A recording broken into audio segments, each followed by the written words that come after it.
偷听到叔婶要将我卖给暴虐的官夫，我连夜上京投奔指腹为婚的未婚夫。未婚夫不在，小叔子不情不愿替他与我拜了堂。然而未等到夫君回家，文家谋逆的罪证先到，文老将军当场吐血身亡，小叔子被打得下身瘫痪。望着破碎的文家，我想着等夫君回家再离开。这一等就等到小叔子位极人臣。入夜，小叔子面色潮红，敲开我的屋门。嫂嫂，你晚上给我喝了什么？我身上好热。我摸不着头脑。热水，你想加什么自己加。大家好，欢迎收看皮皮听书。我觉得自己命实在不好。6岁上，一场瘟疫带走爹娘，我住到刻薄的叔叔家。好不容易长到16岁，叔叔婶婶商量将我兑给打死3个媳妇的官夫。为了活命，我揣着父亲留下的婚书，风餐露宿到了京城。父亲的把子兄弟就是威震四方的文老将军。老将军痛哭一场，拍板让我嫁给继承他衣钵的长子文实际。文实际不在京中，小叔子文实领替他拜堂。文实领穿着喜服，当着满院宾客的面抱柱子大喊：乡野村妇凭什么嫁给我哥？父亲，你是老糊涂了还是病傻了？这种陈年旧事还当真？他就是来攀高枝占便宜的。我今天磕死在这都不会替兄长拜堂。我垂着头，只能看见精致的绣鞋，咬紧牙关才忍下先盖头打他的冲动。文实领被五花大绑和我拜完堂，我成了文家的大少奶奶。但正如我所说，我的命很苦。成婚不过3月，二皇子呈上太子与文实际暗中勾连意图谋反的证据。太子下狱，文实际在边疆失踪，其余在边关的文家子弟全部诛杀。老将军一口血喷在抄家圣旨上，当场气绝。圣上开恩，只打断文实领的双腿，给文家留了个后。文实领替兄书写放妻书，他与我兄长面都没见过，自然不算我文家人。平日交金高贵的文小公子趴在地上，脸色苍白，还陪着笑语宣旨的太监说情。领旨太监施舍般让我去收拾嫁妆。我拼命在来时的小包裹里塞之前的首饰。文家人跪在地上嘟囔，来时和个叫花子似的，有什么嫁妆？我无视他们或绝望或空洞的目光，慌忙逃离文家。1个月后，沸沸扬扬的文家案终于告息。听说偌大的文家只剩下残废的文实领和年老的文夫人。圣上念在文老将军年轻时的功绩，特许2人住在将军府。夜深人静，我从后院外的大槐树爬进院子。看守的官兵已经撤离，空荡荡的府邸没了往日的辉煌热闹，凉透的廊灯随着风在黑夜中轻轻摇摆。我直奔老夫人的屋子，将带走的细软交还给她。老夫人，至少留点银子傍身。不过1月，老夫人却老了10岁，保养得宜的双手增添许多伤口，在桌上摸索几下才牵住我的手。好孩子，你就算不回来，我都不会怨你，只庆幸没害你一条性命。夫君先去泉下向你父母致歉，我和石玲也活不久了。老夫人把财物推回，蹒跚着打开衣柜，露出里头睡着的孩子。我认出这是二房叔叔家不过3岁的长孙女文逢情，只求你可怜，别让这么小的孩子也沦落到烟花之地。老夫人跪在我身前，浑浊昏暗的眼睛燃起一丝希冀，求我带走文逢情。昔日钟鸣鼎食的一家人，如今残的残，病的病，只剩个尚且说不清话的孩童也得托付他人。过去3月，文老夫人与老将军待我犹如亲女。出事后，文实领更是卑微，渴求官兵放我走。我扶起老夫人，认真告诉她不会走，我要留在这照顾他们。我相信文家绝不可能谋反，少将军迟早会回来，我不能让他回来后只瞧见空荡荡的将军府。安抚好老夫人，我去看文实领。满院只剩下和他一起长大的小丝雀书，也是拿了身契后偷偷折返回来。文实领得不到医治，下身溃烂不堪，若不是天气变凉，早就化脓了。饶是这样，他也进气多出气少，烧得浑身滚烫。雀书哭个不停，说能用的钱已经全部用完了，那些抄家的官兵一个子都没给剩下。请的2次大夫还是雀书攒了多年的月例银子。他咧着嘴哭，少爷要是活不成了，谁还我娶媳妇的银子？趁天没亮，我翻出将军府，蹲在当铺外把带走的首饰全换了银子，抓了药回去给文石岭喝了3天，他才勉强睁开眼。他睁开眼，第一句话还是不好听：你怎么还不走？我家没什么可以给你图谋了。文石岭吃药像个无底洞，一家人还要嚼用，当来的银子一天天少下去。我将花园中没被采到的珍稀花卉挖出去换菜种，多的钱买母鸡和小鸡仔。往日花团锦簇的花园变成了菜地。大夫说文石岭的腿很难再好，若有良医真药，或许还能站起来，只是要像从前般是不能了。以当下处境，能吃起药都不错，哪里有良医真药？换言之，文石岭成了废人，一辈子都站不起来了。文石岭知道后，当下没什么反应。入夜，阙叔急匆匆来叫人，说文石岭想悬梁自尽，奈何腿脚不便，想爬到桌子上时打翻茶杯，阙叔才被吵醒。文石岭倚在床头，破败灰暗的像个布娃娃。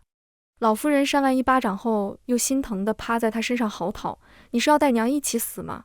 你若是死了，娘也是活不成了。文石岭如死水般毫无波澜，但从这日起就水米不进，连药都不喝了。我觉着热了3回的药，实在心疼。这一副要1钱银子，他不喝我真想替他喝了。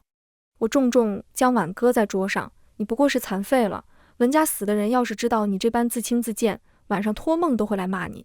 难道你的腿比他们死的人还惨吗？文石岭终于有了反应，他红着一双眼，情绪十分激动。什么叫不过是残废？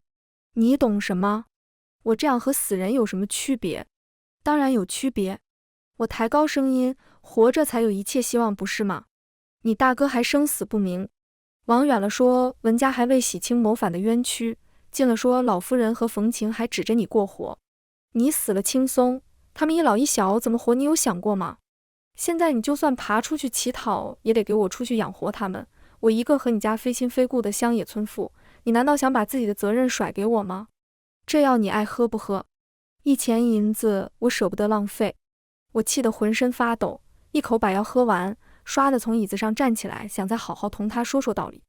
不知是否站起来太快，我还没开口，眼前的东西一阵扭曲，竟然是无知无觉地晕了过去。醒来后，我躺在文石岭的床上，其余人围在床边看着我。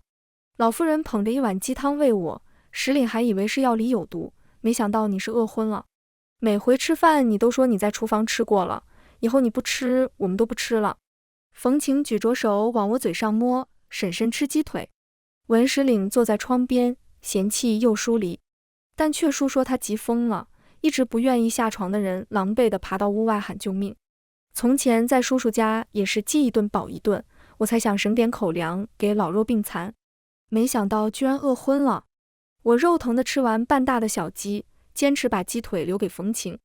文石岭不再求死，到点喝药都不用人喂。大夫说残疾的双腿在日复一日的努力下，能扶着人颤颤巍巍站起来了。待他精神头好些，我买便宜宣纸，让文石岭上街去给人家写家书。文石岭捏着纸，头发都快竖起来了。你让我去大街上写家书？我忙着给他换被褥。文石岭的腿常要换药，被褥脏得快。你手又没断，总不能在家里吃白饭吧？冯晴都知道帮忙。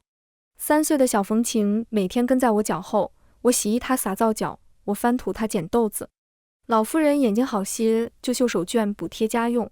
阙叔白日在外奔波跑苦力，晚上回家还修补家具，整理内务。我想到这气愤的摔被子，整个家就你最没用，还花钱最多。文石岭被我骂得目瞪口呆，手指伸出来抖个不停。从小大哥文武双全，也为了让圣上安心，文石岭养得十分娇惯，众星捧月的长大。家中出事前，他捡个帕子，母亲都得夸几句。文石岭不服气，很不服气。从前大家可是说他天资聪颖，不输大哥的。翌日，阙叔上宫前就把文石岭扶到文府前，一张小桌，一把小凳。曾经风光无限的文小少爷，如今给人写信只要3文1封。老夫人很担心文石岭，躲在门后不停张望。人来人往的大街上，文石岭四处张望，显得很无助。我抖着衣裳，夫人，你就让他出去试试吧，一辈子关在那屋子中，腿坏了不要紧，心坏了才是真的坏了。文家人的消沉与绝望不说，日日萦绕在文石岭脸上。但我坚信，日子是过出来的，只有活下去，才有一切可能。若文石岭永远将自己封闭起来，不去面对文家已经没落的现实，永远立不起来，文家才是真的完了。因此，我激将文石岭面对残酷的现实，面对可能来到的嘲笑轻视，希望他能振作起来，撑起这个风雨飘摇的家。第一日倒是没什么人停留在文石岭滩前，第二日听着消息的就有驾着马便来了。那些高头大马上的鲜衣少年好奇俯视着曾经的友人，视线若有若无落在他残疾的双腿上。文石岭的脸色从红到黑，最后泰然自若，还问他们是否要写一封家书。其中一位少年约莫是与他不对付，故意大声嘲笑起他的腿与谋反的大哥。文石岭始终淡淡的垂着眼帘不发一言。那些人嘲笑过没什么意思，丢下几两碎银子，美名其曰赏文石岭的。傍晚，雀叔扶着文石岭回了屋子，他就再也没出来过。我端着饭敲门，里头静悄悄的。我背着房门坐下，说起了我叔婶。小时候爹娘一死，叔叔刚继承了我家的田和屋子，就想把我卖给老鸨。为了不让他把我卖了，我住猪圈，每日天不亮就起来割猪草煮饭，白天更有做不完的事情。他们一家在屋里烤火，我就在结冰的河边洗衣服。婶婶把我娘留给我的银镯子卖了，我还得陪笑说卖得好。他家儿子要吃我养大的黄狗，我还得去烧火剥皮。村里的人都说我没心肝，但是不这样做，卖的和死的就是我。你活在别人的嘴里，人家说你是什么样你就是什么样，你要是一直做自己，那你只会成为你想成为的人。说完，文石岭还是没回应我。我扑扑屁股上的灰土，站起来准备走。屋门吱呀一声从里头打开，文石岭扶着门痛得满头大汗。他白着脸丢给我几两碎银子，叽里呱啦说什么呢？我今天赚了钱，明日你上街买点肉吃，瘦的和竹竿没两样，等等又昏倒了，我可不喊了。院中的菜蔬接了一批，老母鸡下的鸡蛋也攒了一小筐。月上柳梢头，宛如银月盘。中秋这日，我将攒的鸡蛋蒸了一大碗，又做了几道新鲜蔬菜。我们5个人围坐一桌，愁云惨淡的文家，难得有了点笑声。老夫人挖了一勺蛋羹先给我，我们能活到今天，都是治水的功劳。我羞赧地攥着筷子，文石岭也给我夹了一筷子菜，轻轻说了句谢谢。吃完饭，文府来了个客人，拢着戴帽披风的少女在后门敲了半晌，我开门被她的美貌闪花了眼。肤如凝脂，貌若天仙。阙书认出了她，惊喜，与刘小姐。杨于柳，户部尚书嫡女。从前文家没出事前，杨于柳与文石岭有青梅竹马的情谊。府中人都说老夫人有与杨家结亲的想法，只是后来出事，杨家避之不及，却不曾想杨于柳会漏夜而来。杨于柳一见文石岭，水汪汪的杏眼就流出2行清泪。石岭哥哥。文石岭坐在椅子上，局促地扯衣裳盖住自己的腿。杨于柳哭诉自己想来看望他，却一再被父亲阻碍的事情。文石岭笨手笨脚地安慰着少女。杨于柳不仅来，还带东西，绫罗绸缎，精致糕点。他连着来了3天，就带了3天礼物。我对着烛火缝补冬衣，老夫人抚着精细的布料笑道：于柳这孩子真是有心了。旋即他又惋惜，可惜这么好的东西，我们现在都是用不上的。绫罗绸缎轻薄柔软，却不保暖；糕点精致小巧，却不能果腹。于现在的文家，这些东西再精致，都不如厚实的冬衣或者1担米实用。这些话老夫人没说出口，我们却都懂。我犹豫再三，斟酌开口：杨小姐每日都这般乔装而来，真的只是来看石岭吗？老夫人听出言外之意，面色变幻。我接着说，她每回都是天黑才来，更不让阙书跟着在书房伺候，闺中小姐最重名誉。她日日到一个罪臣家中单独与男子见面，难道杨大人真的不知道吗？老夫人浸润名利场多年，比我想得更远。等杨于柳一走，她就带着我去了文石岭屋内。文石岭心情好，本就毅力的面容更显光滑。文石岭像老夫人，睫羽纤长，皮肤细腻，狭长的眼眸下是笔挺的鼻子与细润的嘴唇。从前京中若有讨论谁家儿郎相貌最盛，文石岭总是榜上有名。老夫人说出了我们二人的担忧。于柳不是这样的人。文石岭激动地打断，她一个闺中小姐怎么会知道我们需要什么？况且她已经说了，之前是杨大人将她禁足幽闭才不能出门的。我辩驳，那如何现在又出门了？回还是日落之后，我是没做过闺中小姐。但哪家父母会让女儿深夜单独出门会见外男？难道杨大人真的不知道吗？文石岭气的胸膛不停起伏。他与于柳一同长大，于柳是他心中最单纯善良的姑娘，而此刻却被我说成心机深沉，另有所图。他气得口不择言，你一个村妇懂什么？我看你是嫉妒于柳才泼他脏水。我不可置信，我嫉妒他什么？你嫉妒她是千金小姐，你不过是个和野猪抢食的孤女。这话说得十分难听，老夫人听完立即抬手扇了他一巴掌。老夫人站起身，紧紧牵过我，文石岭，我看你真的是猪油蒙了心。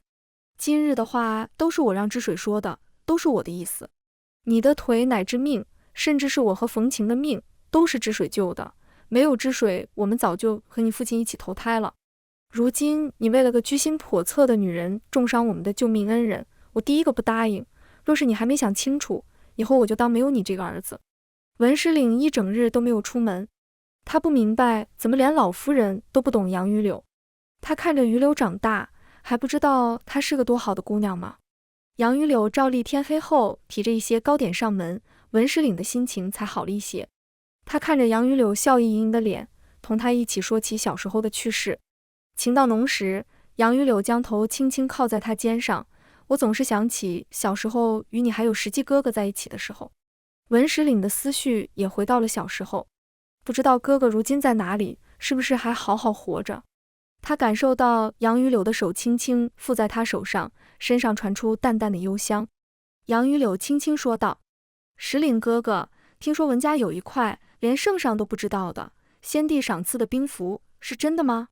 京中下第一场雪时，教坊司忽然来了一群人，不由分说要抱走冯晴。老夫人在争夺中昏倒，我被用力压在地上，领头的男人恶狠狠捻着我的手指。冯晴在他怀中不断挣扎，嚎啕叫着婶婶。文石岭扶着墙半爬半跳，艰难挪到我们身边，用尽全身力气才推开踩在我身上的酷吏。他将我护在身后，血顺着两人的指缝流进他手心。文石岭声嘶力竭问他们到底想干嘛。男子冷笑，将冯晴丢在地上。我倒是想问问文家想干嘛，私藏逃奴，看来是连后都不想留了。电光火石间，我们都瞧见男子腰间的腰牌，赫然一个杨字。冯晴哭着缩在我怀中，站立不止。文石岭反而平静下来，他冷静地说：告诉杨大人，不必为难我家人，他要的东西我似乎有点印象。当夜随着杨于柳一起来的还有几个大夫和一把轮椅。杨于柳走时笑靥如花，嗓音甜美：石岭哥哥，那我等年后再来瞧你。门一关，回身的文石岭眼眸中的阴沉狠戾几乎凝成实质，要滴出水。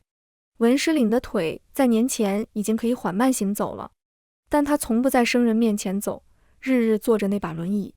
文府过了第一个寂寥的年，我与文石岭之间默契的没有提那日杨府到底要什么东西。年后事情稍少，文石岭不知哪里搭错，竟然要教我识字。我坐在书桌前浑身不适，我连笔都不会拿。不过短短半年，文石岭长高许多，此刻站在我身后，压迫感极强。他越过我去拿笔，学着拿就会拿了。还是嫂嫂还恨着当时石岭口不择言的荤话。他一手撑在桌上，另一只手将笔塞进我手心握紧，激进是圈抱着我，一叠声的告罪。那回他在我面前脱口而出的气话，早已道歉多回。我也体谅了他因为心上人被猜忌的抵触。为制止他的道歉，我只好认真学起拿笔。但一下午我都紧绷得不行，文石岭说的什么要点我都没记住。日色变暗，文石岭放下笔，好脾气笑笑：嫂嫂今日记不住没事，明日我们再学。老夫人说文石岭变了许多，从前咋咋呼呼的没有正形，现在性格沉稳，越来越像他大哥和父亲了。新牙破土的时候，文石岭慢悠悠欣赏着我的大字。尚可。我重重吐口气，把笔搁下，那我可以走了吧？嫂嫂别急。文石岭从轮椅上站起身，依旧是圈抱的姿势，将我按回椅子里。我这有一封信，麻烦嫂嫂帮我抄录。他从暗格中拿出一张纸，我瞄几眼，发现只隐隐认得其中几个字。我尽力靠近书桌，离他远一些，但是有些字我不认得。这些日子，我总觉得文石岭有时怪怪的，偶尔会忽然离我很近，每回练字时也非得握住我的手。我后知后觉微妙时，他又会及时后退。此时，文石岭又凑近，我闻见他衣料上淡淡的皂角香气。杨府送的东西很多，但我坚持不收。我们一家人还穿着旧衣，吃着园子里的蔬菜。他自如的神色让我怀疑自己是不是又想多了。骨节分明的手指敲着纸，文石岭嘴角轻轻勾起。嫂嫂对着写即可，若是想学，我也可以慢慢教你。他把慢慢教3个字咬得很重，我连连说不用，赶紧拿起笔。早写早完事。连着抄了半个月的信，文石岭开始在外走动。每回他出门，都有一辆马车停在后门。雀叔推着他到马车后，就有人将文石岭扶上车，到了深夜才送回来。春雨贵如油，淅淅沥沥的雨水浇灌在担忧母亲的心中，亦无声滋长着他的害怕。文石岭总是让他安心，母亲，我不会再让你失去儿子的，放心吧。清明节，老夫人预备去给老将军以及去世的文家人上香。文石岭在临出发前1日找到我，递给我一个包裹。明日嫂嫂可否替我送个东西？他说的地方是京城另一边的一家成衣铺子。女子去逛成衣铺子，再正常不过。还没等我发问，文石岭主动解释，明日上香，杨家人必然会派人跟踪，但这东西明日必须送出。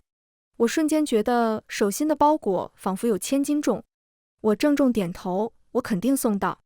文石岭难得笑了，桃花眼中风采流转，嫂嫂不问问这是什么？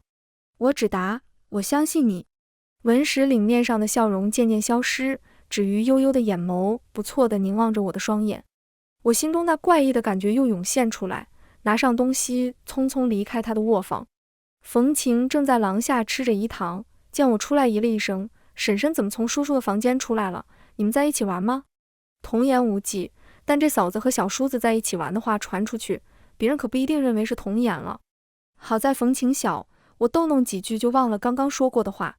翌日，待文家人都出门，我紧紧系好包裹，从隐蔽的角门出了府。那成衣铺子偏僻，我走了半晌，又问了几家人，才在一处巷口找到招牌。掌柜懒洋洋靠在店门，脸上的肉将眼睛挤成细缝。有客上门，他热情迎上来，姑娘看衣裳啊，是给自己买还是给相公买？我打量四下安静的街道，轻声说出文石岭教我的暗号，掌柜，咱们这有没有绯红绣荷花的布料？有，姑娘快进来看看。掌柜神情不变，招呼我往店里走。我疑心是否找错地方，好在进店后，掌柜捧出一条绯色的襦裙，对上了暗号。我瞧过了，布料没了，只剩下这件，你看行吗？我吐出胸中浊气，把包裹交给了掌柜。稍晚些，文家人才到家。老夫人哭肿双眼，文石岭倒知眼尾泛红，没怎么失态。待众人回屋歇下，我才轻轻叩了文石岭的门，告诉他掌柜的回话。文石岭听完点点头，将门推开些，嫂嫂进来坐。我看着昏暗的房间，连连摆手，不合适，不合适。文石岭轻笑一声，我有些事想和嫂嫂商量，咱们去书房说也可以。说完他就费劲推着轮椅轮子想出来。我看他因为用力微白的指尖，连忙制止，就在屋内说吧，你别折腾了。我将文石岭推回屋内。除却刚回到文府要替文石岭上药擦身，我便不怎么来他卧房。那时文石岭昏迷着，雀叔粗手笨脚，老夫人眼花，我每日看文石岭2条血肉模糊的腿，不觉得尴尬。如今再进来，反而有些局促。文石岭将灯挑亮，与我说了杨家人想要另一块兵符，以及这些日子他在做什么。杨家人如今投入二皇子的麾下，二皇子答应杨家若能找到另一块兵符，杨玉柳便是未来国母。文石岭意识到，虽然文家人死的死，残的残，但是因为这传闻，所有人都还对文家虎视眈眈。他只能暗中与杨府虚与委蛇，称并不知道兵符的下落，但父亲的旧部也许知道些消息。因此，文石岭光明正大通过杨家的关系网联系上了文家的旧部和大哥的手下，也因此的得知了文石既没死的消息。二皇子从我这再得不到消息，必定会斩草除根。我前些日子让你写的信，其实是联络旧部以及太子阵营的密信。我已经决定带着母亲以及冯晴往边疆走，只要和文家将领会合，就不用再受二皇子掣肘。文石岭蹙眉十分凝重，良久才犹豫着问我，此去必定追兵不断，危险重重，你并不是文家人，所以我要问你是不是愿意和我们一起走。这问题让我陷入沉思。早先为了报答恩情，更是不忍见老夫人与文石岭病死，才留在文府照顾。当时我也想着等到他们好起来便走，一留就到了今日。可若是回家，能回哪里呢？叔叔婶婶只恨不能将我拆开卖了，赚更多银钱。留在京中，我一无丈夫，二无父母，在官府连个户籍都开不出来。文石岭见我久久不说话，眉宇间染上一丝焦急。若是你不和我们走，冯晴寻你可怎么好？母亲现在一刻见不着你，心里更是担忧得很，生怕你吃不好穿不暖。他支支吾吾地说，况且你还说要等我好，如今我还没好全。雨点噼里啪啦打在窗台上，交织成天然的古典乐曲。我感觉心跳都融入进了这乐曲中，咚咚咚跳个不停。在文石岭期待的目光中，我认真的点点头。我们一起走。文石岭的安排实在迅速。前一刻我点头，他让我回去收拾细软。天没亮，我们三人就坐在了马车里。我这才发现，文石岭的双腿除却行走快速时有些跛，与常人已经无异。雀叔赶马车，10来余个的青壮男子并着文石岭骑着马，一行人在晨曦中向城外出发。刚出城，在附近的山上就遇到第一波追兵。那些侍卫都是战场上下来的杀人不眨眼的士兵，这些普通的山贼并不是对手。切瓜杀鸡般，不到半个时辰就结束了这场争斗。越走越远，越靠近边疆越动荡。护卫在追杀中只剩7个，我与老夫人从一开始的心惊胆战，也渐渐习惯。最危险的一次，我拿着匕首插进闯进马车的杀手的手背，将他钉在车壁上。只剩1日的路程就可以与文家将领会合。我与文石岭坐在大河边吃干饼，他的右手紧紧缠着绷带，是前阵子被追兵划开的深可见骨的伤口。我为了方便照顾老夫人和冯晴，束起长发，将宽大的袖口和裙子紧紧扎在手腕脚腕上。两人都灰头土脸的不像话。我说我在叔叔家都没这么狼狈过。文石岭光笑，不出声。我用手肘别他，你是不是想说我刚来文府的时候比这狼狈多了？文石岭结实不少，推他身形都不晃。他陷入回忆，你刚来的时候蹲在府前，我心想哪里来的穷亲戚打秋风？结果你拿着一封破信，父亲就说要把你嫁给我大哥。我快气死了，大哥可是我最崇拜的人了，我就同父亲说你又丑又穷，凭什么嫁给大哥？结果他不仅把我打了一顿，还让我替大哥和你拜堂，我就存心让你难堪，在婚礼上大闹，本来想让你自己也闹一场，没想到你还挺能忍。想到那日婚礼文石岭抱着柱子大喊的模样，我也笑了。那天我恨不得把盖头掀了去打你，但是想到不忍就得回家嫁给老官夫，我就能忍了。文石岭伸手拂去我头顶的柳絮，后来我发现你偷偷给生病的小丫鬟银子让她去看病，我觉得你这人不坏，因此抄家那天不想让你替文家陪葬。没想到还是个傻的，人人都避着文府走，你还回来帮我们。我知道可能再也走不了的时候，真想一头撞死，但你训着训着还在我面前饿昏了，我觉着不能辜负你省的这点油水，还是活着吧。微风吹过，带来6月的一丝躁动。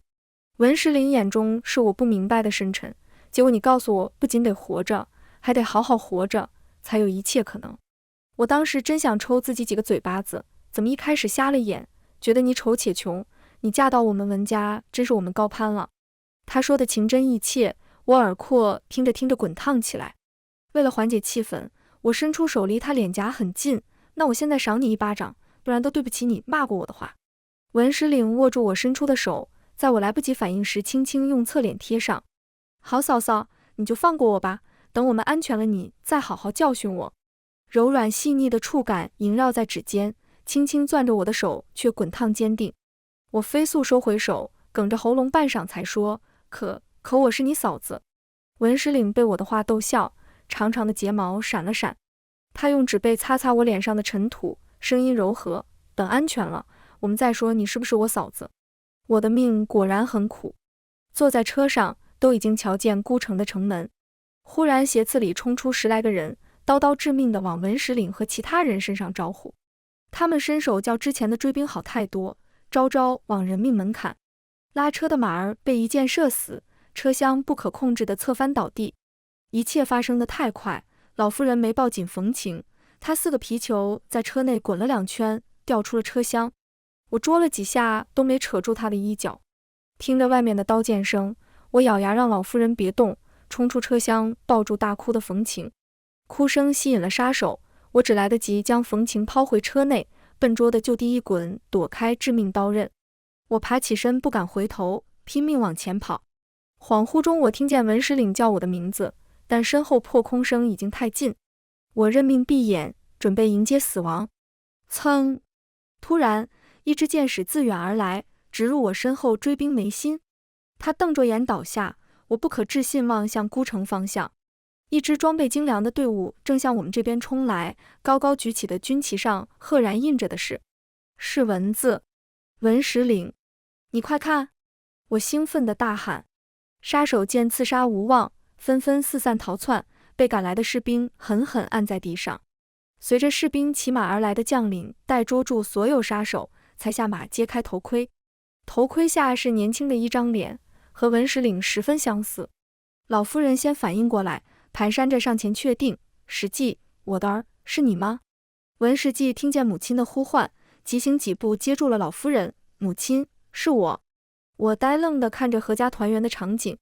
文石记，是我那个已经失踪的夫君吗？原来文石记不是失踪，而是听到消息，带着文家子弟先躲了起来。之前死的都是替死的战俘。文石记带着文家的亲卫东躲西藏，直到文石岭通过密信传来消息，他便带着人占领了孤城。接下来的事情我并不清楚，文石岭兄弟让我们3人待在孤城。只是待到风雪又起时，京中传来消息，二皇子诬陷兄长的事情败露，竟破釜沉舟想逼宫自立，被秦王救驾的文石记当场诛杀。圣上受惊，本就孱弱的身体坚持不住，临死前传位给了蒙冤的太子。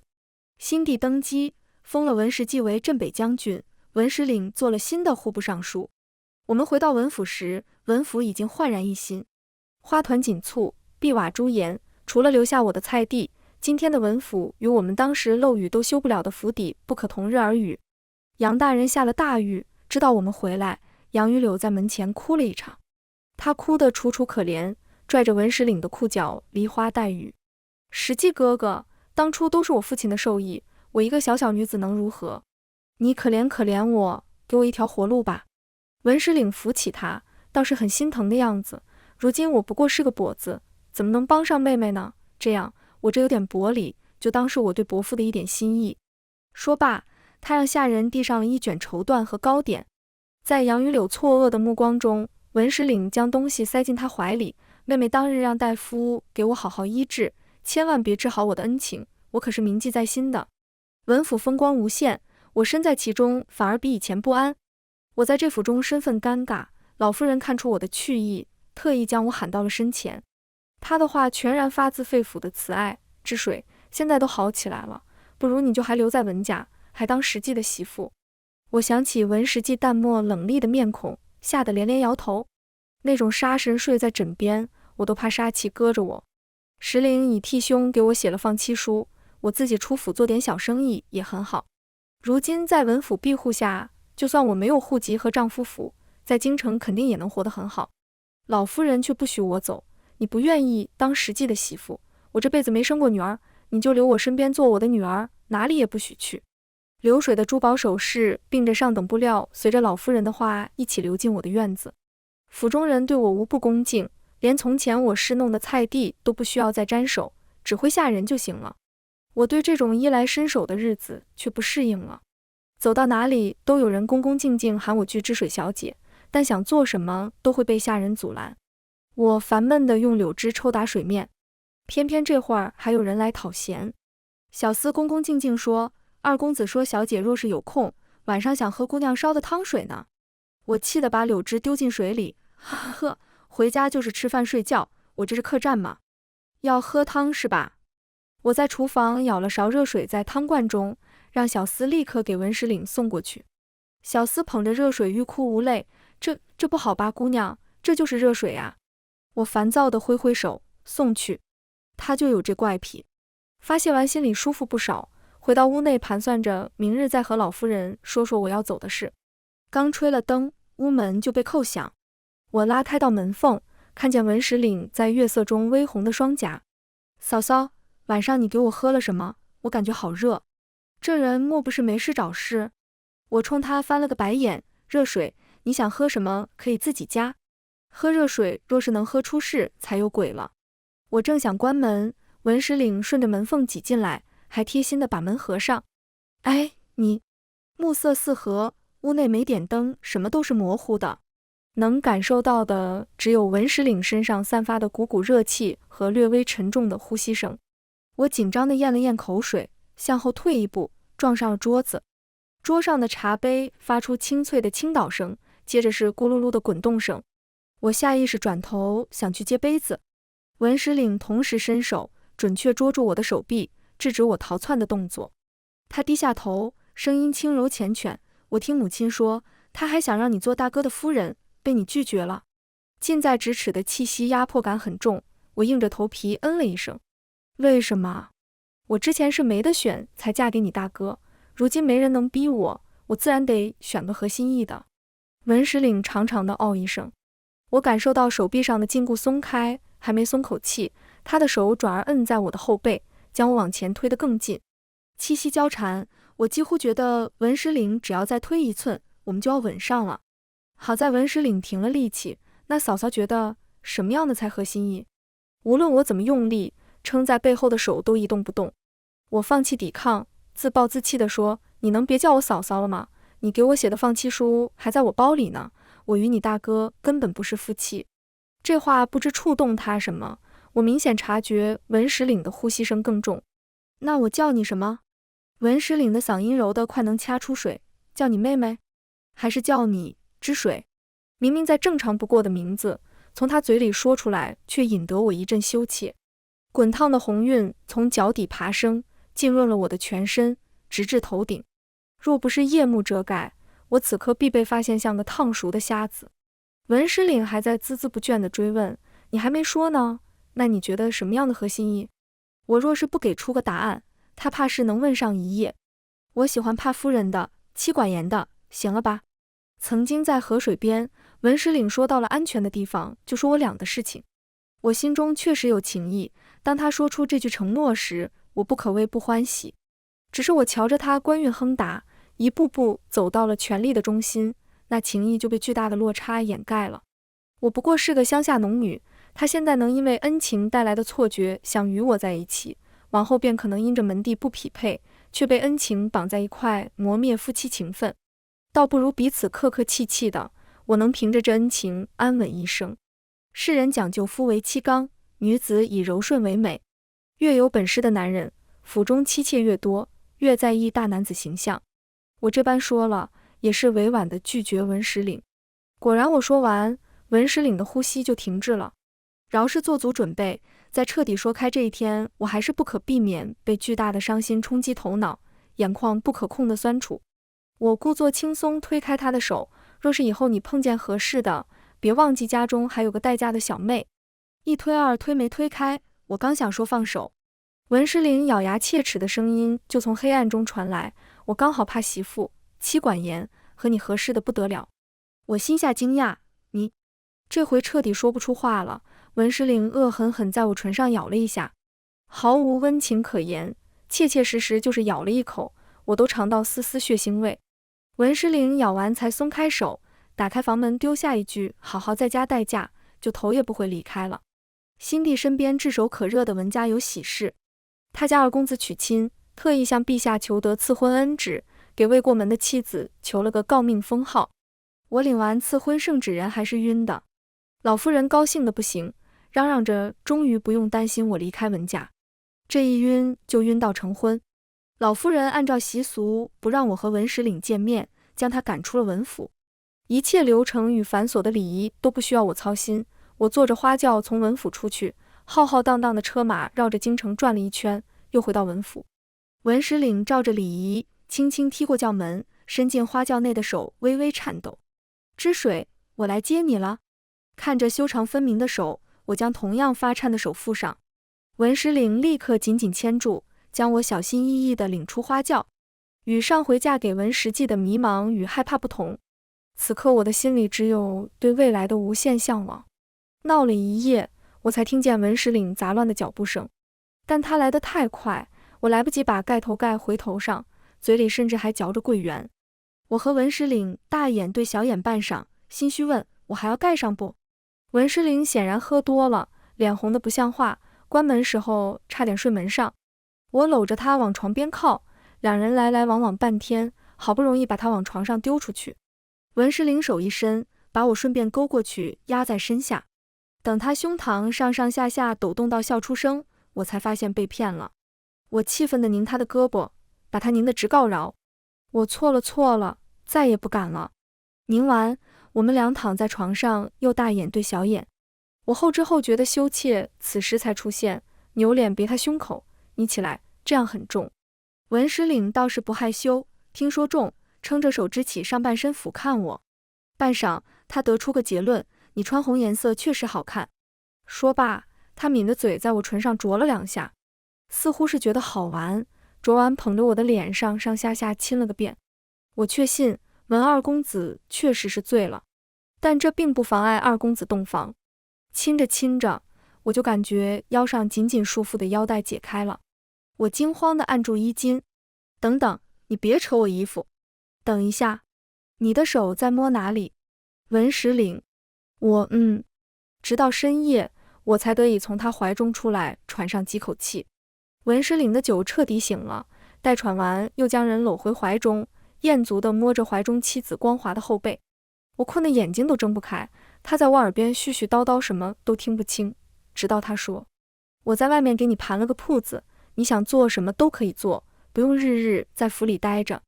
我立刻瞪大双眼，支起上半身。什么？文石岭对着走光的被窝吹了声口哨，被我一掌打了回去。他捂着脸还笑嘻嘻的：我瞧你在府里闲着是要待出病的，所以买了个铺子给你做生意。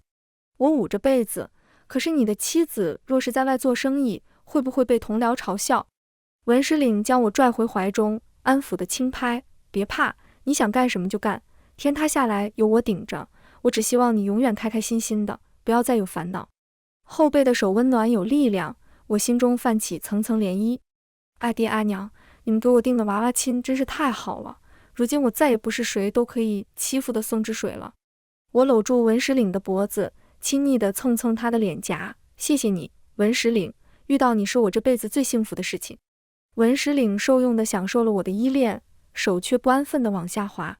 大恩不言谢，夫人就身体力行地感谢一下吧。不是，你还不睡觉吗？夜色朦胧，我们的光明未来却才刚刚开始。全文完，皮皮听书感谢您的观看，每天上新精彩小说，喜欢就订阅吧。